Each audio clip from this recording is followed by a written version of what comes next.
मराठी सुलभ भारती इयत्ता 8वी। आभाळाची आम्ही लेकरे, कवी वसंत बापट। मी तुम्हाला इथे त्यांची थोडक्यात माहिती सांगणार आहे। त्यांची 11वी दिशा, सकिना, प्रवासांच्या कविता, शिंग फुकिले रणी, मानसी, शूर मर्दाचा पोवाडा, मेघहृदय, तेजसी, राजसी हे काव्यसंग्रह प्रसिद्ध आहेत। तसेच चंगामंगा, अबडक तबडक, आम्ही बालगोविंद हे बालवाङ्मय, 12 गावाचं पाणी हे प्रवासवर्णन इत्यादी पुस्तके प्रसिद्ध आहेत। सर्व माणसे निसर्गाची लेकरे आहेत। या माणसातील श्रमिकांमध्ये माणुसकीचे नाते अभंग असल्यामुळे त्यांच्यामध्ये कोणत्याही प्रकारचा भेदभाव नसतो। प्रस्तुत कवितेतून कवीने हा मानवतावादी व उदात्त विचार व संदेश दिला आहे। प्रस्तुत कविता शिंग फुंकिले रणी या काव्यसंग्रहातून घेतली आहे। आभाळाची आम्ही लेकरे, कवी वसंत बापट यांच्या शिंग फुंकिले रणी या काव्यसंग्रहातून ही कविता घेतली असून एकतेचा, माणुसकीचा संदेश या कवितेतून देत आहेत। चला तर मग कविता बघूया आपण। आभाळाची आम्ही लेकरे, काळी माती आई, जात वेगळी नाही, आम्हा धर्म वेगळा नाही। पहिले कठीण शब्दार्थ बघूया आपण। आभाळ म्हणजे आकाश गगन, आम्ही म्हणजे आम्ही, लेकरे म्हणजे मुले। काळी माती, काळी माती कोणाला म्हटले आहे तर धरती मातेला म्हटले आहे। आई म्हणजे माता, जननी। मग काय सांगितलं? आभाळाची आम्ही लेकरे, काळी माती आई, जात वेगळी नाही, आम्हा धर्म वेगळा नाही। मग कवी म्हणतात की आम्ही आभाळाची आम्ही लेकरे आहोत, आभाळाची आम्ही मुले आहोत। काळी माती आमची आई आहे, काळी माती ही आमची काय आहे? माता आहे, आई आहे। आमच्यासाठी जात वेगळी नाही आणि आम्हा धर्म वेगळा नाही। इथे कवींनी कष्टकऱ्यांना म्हटले आहे, आम्ही कसे आहोत? आभाळाचे लेकरे आहोत। आमच्यासाठी काळी माती आई आहे, आणि आमच्यासाठी जात वेगळी नाही आणि आमच्यासाठी धर्म पण वेगळा नाही। श्रमगंगेच्या तीरावरती कष्टकऱ्यांची अमुची वस्ती, नाव वेगळे नाही, आम्हा गाव वेगळा नाही। श्रम म्हणजे काय तर कष्ट, तीर म्हणजे किनारा, गाव म्हणजे ग्राम। मग काय सांगितले आहे? श्रमगंगेच्या तीरावरती कष्टकऱ्यांची अमुची वस्ती, नाव वेगळे नाही, आम्हा गाव वेगळा नाही।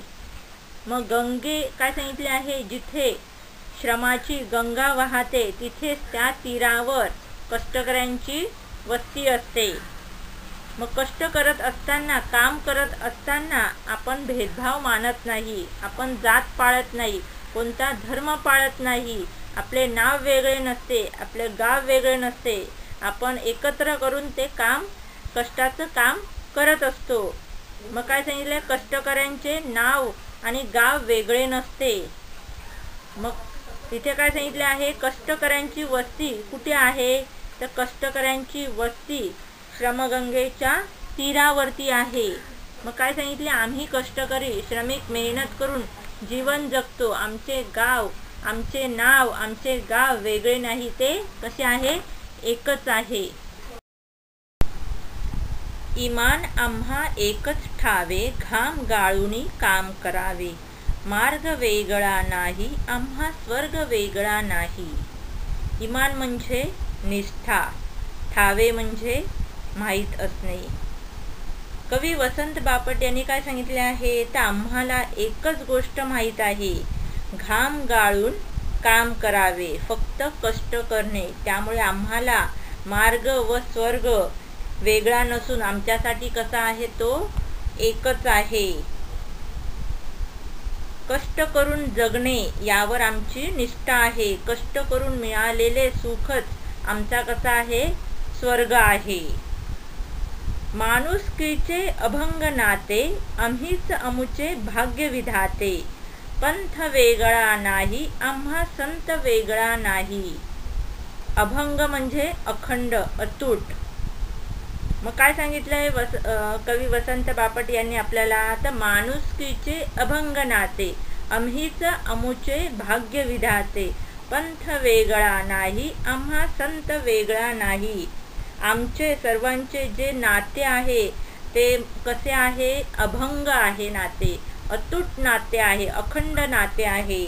माणुसकीचे, आपुलकीचे आणि प्रेमाचे नाते आहे. त्यामुळे आम्हीच आमचे स्वतःचे कसे आहे? भाग्य विधाते आहोत. आमचे भाग्य आमच्या हातात आहे, आमच्या कष्टामध्ये आहे. काय सांगितले आहे? पंथ वेगळा नाही, आम्हा संत वेगळा नाही. आमचा पंथ वेगळा नाही, जो पंथ आहे आणि संत हा कसा आहे? वेगळा नाही, तो कसा आहे? एकच आहे. मग काय सांगितले? आम्ही कष्टकरी माणुसकीचे अभंग नाते जाणतो व आम्हीच आमचे भाग्य विधाते आहोत. आमचा पंथ किंवा संत आमच्यासाठी वेगळा नाही, तो कसा आहे? एकच आहे. कोटी कोटी हे बळकट बाहू, जगन्नाथ रथ ओढून नेऊ. आस वेगळी नाही, आम्हा ध्यास वेगळा नाही. आस म्हणजे काय? तर इच्छा. जगन्नाथ रथ म्हणजे मोठे कार्य. भाऊ म्हणजे हात, कर. तर काय सांगितलं आहे? कोटी कोटी हे बळकट बाहू, जगन्नाथ रथ ओढून नेऊ. आस वेगळी नाही, आम्हा ध्यास वेगळा नाही. मग वसंत बापट आपल्याला एक सुंदर संदेश इथे देत आहेत. ते काय सांगत आहेत? तर कष्ट करणाऱ्यांना, अगणित माणसांनी या भूतलावर कोटी कोटी बळकट बाहू म्हणजे हात आहेत. आणि काय सांगतायत? तर या संसाररूपी जगाचा जो रथ आहे त्यांना काय म्हटलंय? तर जगन्नाथाचा रथ म्हटले आहे. तर आपण एकत्र कष्टाने तो रथ आपण काय करणार? ओढून नेणार आहोत. मग काय सांगितले? आमचे हे कोटी कोटी बलवान हात म्हणजे काय सांगितले? जगन्नाथ रथ ओढून नेणार आहोत. म्हणजेच प्रयत्नातून खूप मोठे सामूहिक कार्य साध्य करणार आहोत. आमची आस आणि आमचा ध्यास हा काय? वेगळा नाही. मग आस वेगळी नाही, आम्हा ध्यास वेगळा नाही. मग आमची आस आणि आमचा ध्यास हा कसा आहे? वेगळा नाही, एकच आहे. प्रश्न पहिला, खालील अर्थाचे कवितेतील शब्द शोधा. अ. किनारा, तीर. आ. इच्छा, आस. ई. अखंड, अभंग. ई. आकाश, आभाळ. प्रश्न दुसरा, कवितेतील आत्मविश्वास व्यक्त करणाऱ्या काव्यपंक्ती लिहा. घाम गाळूनी काम करावे, आम्हीच अमुचे भाग्य विधाते. जगन्नाथ रथ ओढून नेऊ. प्रश्न तिसरा, कवितेतील ऐक्याचा संदेश देणाऱ्या काव्यपंक्ती लिहा. माणुसकीचे अभंग नाते आणि कोटी कोटी हे बळकट बाहू. प्रश्न चौथा, माणुसकीचे अभंग नाते, आम्हीच आमचे भाग्य विधाते.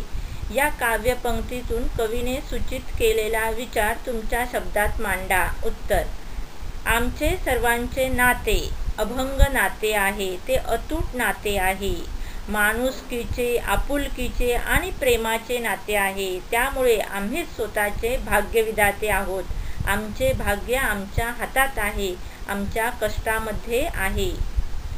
प्रश्न पाचवा, कवितेतील यमक जुळणाऱ्या शब्दांच्या जोड्या शोधून लिहा. उत्तर: तीरावरती वसती, ठावे करावे, नाते भाग्य विधाते, भाऊ नेऊ. प्रश्न सहावा, खालील कवितेच्या ओळीतील भाव तुमच्या शब्दात लिहा. अ. आभाळाची आम्ही लेकरे, काळी माती आई, जात वेगळी नाही, आम्हा धर्म वेगळा नाही.